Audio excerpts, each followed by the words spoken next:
Good morning friends, আমি পূবালি। আশা করি আপনারা সবাই খুব ভালো আছেন। আমিও খুব ভালো আছি। তো আজকে যে বিষয় নিয়ে আমি আলোচনা করছি সেটা হলো, দেখুন, ফুল সবজি এই নিয়ে তো অনেক কথাই হলো। তো আজকে যারা নতুন বাগানি আছেন তারা কি ফল গাছ করলে সুবিধা হবে, মানে কি ফল গাছতে স্টার্ট করবেন, আমার অভিজ্ঞতা যেটা বলে সেগুলো সম্পর্কে আজকে একটু আলোচনা করা যাক। চলুন দেরি না করে শুরু করা যাক। তো প্রথমেই যে গাছটা দিয়ে শুরু করছি সেটা হলো এই যে থাই মিষ্টি কামরাঙা গাছ। দেখুন, গাছটার সাইজ কিন্তু এমন কিচ্ছু বড় না, খুবই ছোট। অথচ এই গাছটা যে কি অফুরন্ত ফলন দেয় সেটা সারা বছর যখন আপনাদেরকে দেখাবো এবার, তখন আপনারাই বুঝতে পারবেন। তো এই গাছটা ডিসেম্বর আর জানুয়ারি এই দুটো মাস একদম শীত ঘুমেই থাকে। তারপরে আস্তে আস্তে এই যে দেখুন কচি পাতা বেরোচ্ছে এবং তার সাথে সাথে ফুল। আর এই যে বেরোনো শুরু হলো, এবার এর থেকে ফল ধরতে থাকবে, আবার তার সাথে সাথেই ফুলও হবে, আবার নতুন করে ফল ধরবে। সারাটা বছর এরকমই চলতে থাকে। তাই জন্য এই গাছটা কিন্তু ছাদ বাগানের প্রচণ্ড উপযোগী গাছ বলে আমার মনে হয়।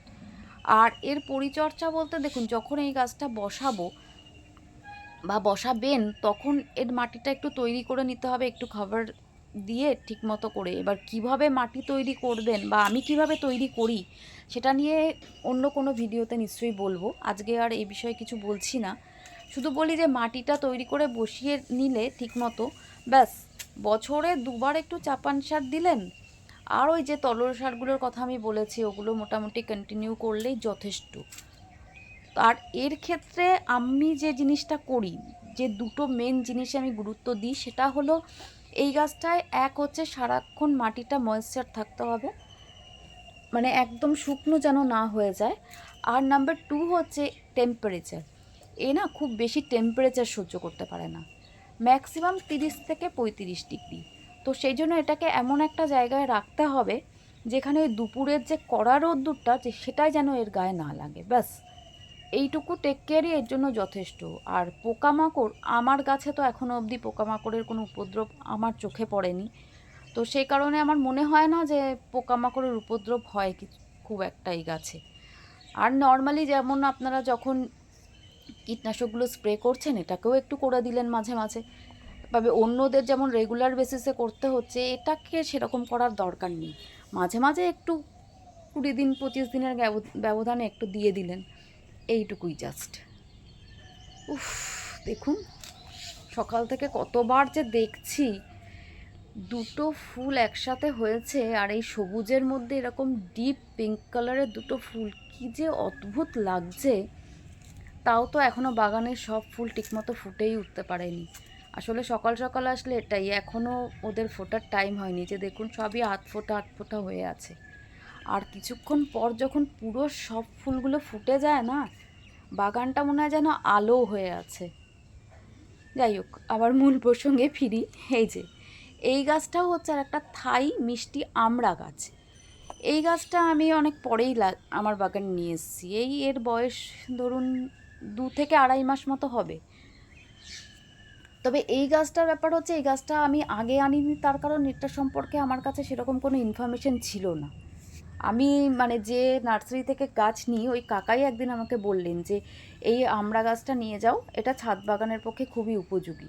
এবং আমি দেখেওছি কাকার ওখানে, আমি তো মাসে একবার তো যাই, দুবারও যাই।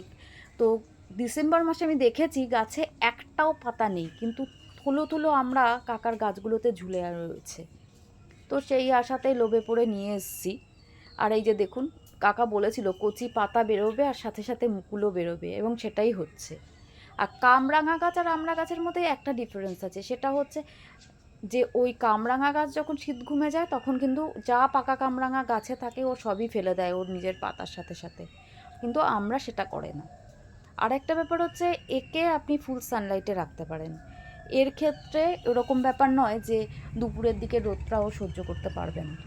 তবে হ্যাঁ, আমাদের এখানে যে পরিমাণে গরম পড়ছে তাতে সব গাছের পক্ষেই দুপুরের রোদটা সহ্য করাটা খুবই কঠিন। গ্রিন নেটের তলায় রাখা ছাড়া কোনোই উপায় নেই এদেরকে ঠিকমতো রাখার। তো যাই হোক, এবারে যে গাছটা দেখাচ্ছি এটা একটা কাটিমন আম গাছ। এই আম গাছটার ব্যাপার হলো, আমি যতটুকু জেনেছি তাতে এর বয়স যখন 1.5 থেকে 2 বছর হয় তখন থেকে এ খুব ভালো পরিমাণে আম দিতে থাকে। মানে যেহেতু বলা হয় যে এটা সারা বছর আম দেয়, সেই ব্যাপারটা ওই সময়ের আগে খুব একটা স্টার্ট হয় না। তার আগে দিতে থাকে, দেবে না তা নয়, যে আমার গাছই তার প্রমাণ। আমার গাছের এই 6 মাস মতো বয়স হয়েছে, এর মধ্যে একবারই 2টো মুকুল হয়েছিল এবং তার থেকে একটা আম ধরেছে, এবং আমের সাইজটাও যথেষ্ট ভালো। আর স্বাদ কেমন বলতে পারবো না, কারণ এখনও আমি সেটা গাছ থেকে পারিনি। পাকা অবস্থায় প্রায় হয়ে গেছে পাড়ার মতো, তো আজকালের মধ্যেই পেরে নেব আর কি। তো গাছের প্রথম ফল তো পেরে নিয়ে ঠাকুরকে দেবো, আর ছেলেটা বাড়ি আসলে পারি, এই আর কি। ওকেও একটু দেবো, ভালোবাসে বড্ড আম খেতে।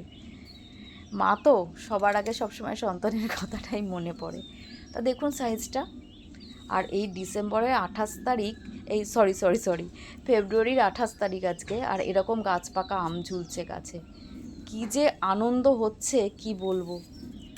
সঙ্গে একটা প্রচণ্ড কষ্টও হয় জানেন তো। এই যে জিনিসগুলো, এই যে সাকসেসগুলো, এগুলো যদি আমার বাপি নিজের চোখে দেখে যেত না, কি যে খুশি হতো। আমি যখন বাগান স্টার্ট করি, বাপি তখন প্রতিদিন এসে দেখতো কি হচ্ছে কি না হচ্ছে, বলতো এটা করবি ওটা কর। তার কিছু দিনের মধ্যে থেকেই বাপি আর এতটা উঁচুতে 3 তলার ছাদ তো আর উঠতে পারতো না, তাই তেমনভাবে আর কিছুই দেখে যেতে পারলো না। বাবা মাকে হারানোর কষ্ট না বড্ড বেশি হয় জানেন তো। যাকে চলুন আবার অন্য কথা বলা যাক। এবার ব্যাপারটা কি বলুন তো, এই আম গাছ যদি আপনার বাগানে একটা কি দুটো থাকে সেটাই যথেষ্ট। আর আরেকটা, এই যে এটা আমার একটা 12 মাসি পাতি লেবু গাছ। দেখুন এই যে এটা কিছুটা বড় হয়ে এসছে, কিছুদিনের মধ্যে ম্যাচিওর হবে। আরও দেখুন ছোট ছোট লেবুতে ভরে আছে, দেখতে পাচ্ছেন কি না বুঝতে পারছি না, যাই হোক তবুও দেখানোর চেষ্টা করছি। আর এই যে দেখুন একটা, এটা একটু বড় হয়েছে এদের থেকে। এরকম গাছে সারা বছরই হতে থাকে কম বেশি, ছোট বড়। আর একটা ব্যাপার কি বলুন তো, লেবু গাছে পোকামাকড়ের উপদ্রবটা বেশি হয় ঠিকই, সেটা তো আপনাদের কন্ট্রোল করতেই হবে। আমি যে তেলটার কথা কিছুদিন আগে বলছিলাম ওটা ইউজ করতে পারেন, তা না হলে কাকা বলে একটা জৈব কীটনাশক আছে, আমি ওটা ইউজ করি মাঝে মাঝেই, ওটা করতে পারেন। আমি করি বলে বলছি, এছাড়াও অনেক ধরনের হয় কীটনাশক, তো সেগুলো ইউজ করতে পারেন। আমি যেগুলো করি সেটাই বলছি। আর একটা ব্যাপার হচ্ছে ছাদ বাগানের গাছের ক্ষেত্রে যেটা খুব গুরুত্বপূর্ণ, সেটা হচ্ছে প্রুনিং করা। প্রুনিংটা না করলে কি জানেন তো, এত ডালপালা এদিক ওদিক ছড়িয়ে যাবে যে যেটা কন্ট্রোল করা সম্ভব হয়ে ওঠে না। আর আরেকটা কথা প্রত্যেকবারই বলি, এবারও বলছি, যখনই কীটনাশক দেবেন চেষ্টা করবেন স্টিকারটা ইউজ করতে। তাহলে কি হয়, কীটনাশকটার প্রপার ইউটিলাইজ হয়, তাই না? তো এইভাবে করবেন, তাতে লেবু গাছ করতে খুব একটা অসুবিধা হবে না। এছাড়া আর কোনো অসুবিধাই নেই লেবু গাছের ক্ষেত্রে। এবং শুধু তো পাতি লেবু করবেন এরকম না, কাগজি করতে পারেন, গন্ধরাজ করতে পারেন, মালটা, কমলা লেবু সবই করতে পারেন। আমার ছাদ বাগানে এখন সবই আছে। তো প্রথম আমি এত কিছু রাখিনি, তো সেই কারণে আমি বলছি যে যখন প্রথম আমি স্টার্ট করেছিলাম তখন আমি কী কী গাছ রেখেছিলাম।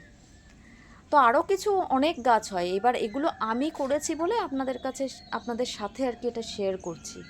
এরকম না এগুলোই আপনাদের করতে হবে, এর বাইরে আপনারা করতে পারবেন না। নার্সারিতে যাবেন, কথাবার্তা বলবেন, ওনারাই আপনাদের ঠিকমতো গাইড করে দেবে যে কী গাছ করা যায় না যায়। তবে আমার যেটা অভিজ্ঞতা নিজের, সেই অভিজ্ঞতাগুলো বলছি, এগুলো হয়তো বা আপনাদের কাজে লাগতে পারে।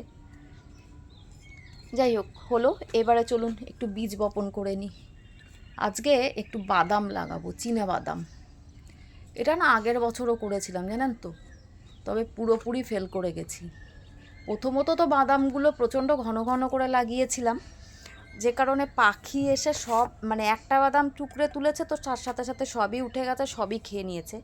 তাও যদিও বা একটা দুটো বাদাম ছিল, তো মাটিটা এতটাই শক্ত হয়ে গেছিলো যে সে আর বাদাম হয়নি। তো এবারে সেটা আর করছি না, মানে ওই যে বলে না, failure is the pillar of the success. তো সেই জন্য এবারে একটু চেঞ্জ করে করছি, দেখি কি হয়। মানে এবারে প্রথমে যে কাজটা করব, মাটিটা সেটা আমি অলরেডি রেডি করে রেখেছি। মানে এই যে গ্রো ব্যাগটা আপনারা দেখেছেন সেদিনকে কিছুটা পেঁয়াজ তুললাম, আর বাদ বাকি ওইদিকে ব্রোকলিও হয়েছিল, সেগুলো খাওয়া হয়ে গেছে। তো আমি তো ওই মানে এতটাই গাছ পাগল যে যেটুকু যখন জায়গা ফাঁকা হয় সঙ্গে সঙ্গে কিছু না কিছু সেখানে লাগাতেই থাকি। তো পুরোটা ফাঁকা হয়নি, তাও এই সাইডটাই রেডি করেছি, সেই কারণে মাটিটা তো আর রোদে সেভাবে আলাদা করে তুলে দিতে পারিনি। এর মধ্যেই যতটুকু রোদ পেয়েছে শুকিয়ে নিয়েছি। আর তারপরে এর মধ্যে একটা সয়েল মিক্স করে নিয়েছি। সেটাতে কি করেছি বন্ধু, সয়েলটা খুব কম নিয়েছি। লাল বালি নিয়েছি, কোকোপিট নিয়েছি, গোবর সার নিয়েছি, আর একটু চায়ের পাতা আর ডিমের খোসা গুঁড়ো করে নিয়েছি।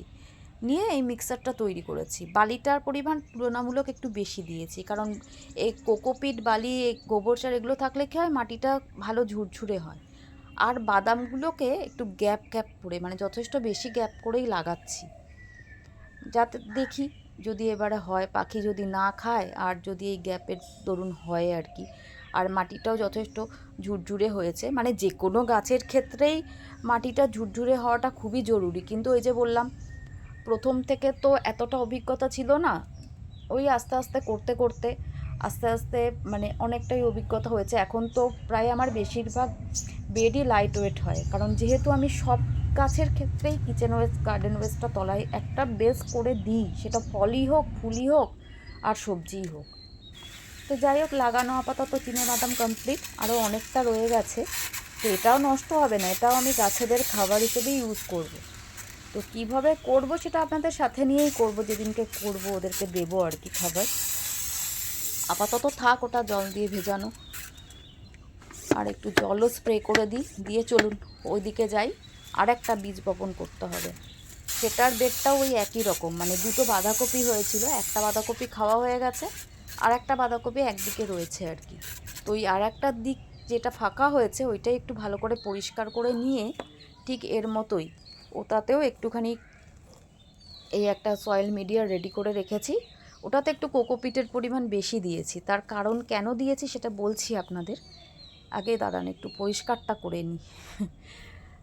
আমার কথা আপনারা হাসেন কি না আমার ভিডিও দেখে আমি জানি না, তবে আমি এরকমই করি জানেন তো, যেখানে যেটুকু জায়গা পাই সেটুকু জায়গাতেই কিছু না কিছু করতেই থাকি। আমার বাড়ির লোক তো হাসাহাসি করে, তাও আমার কিছু যায় আসে না, আমি করি। কারণ দেখুন, খুব একবারে সেই বাজারের মতো মোটা মোটা শাক সবজি হবে এরকম তো নয়, যেরকম যেটুকু হচ্ছে, খারাপ কি, বিষমুক্ত সবজি পাচ্ছি, তার এত সুন্দর টেস্ট হচ্ছে, আবার কি চাই। তো এখানে যেটা লাগাবো সেটা হচ্ছে সাদা কাটোয়া ডাঁটা। লালটা তো কিছুদিন আগে আপনাদের লাগালাম, দেখিয়েছি। আর সাদাটাই প্রত্যেক বছর করি, তো অনেকটা বেশি জায়গাতেই করি, এরকম এতটুকু কম জায়গায় করি না।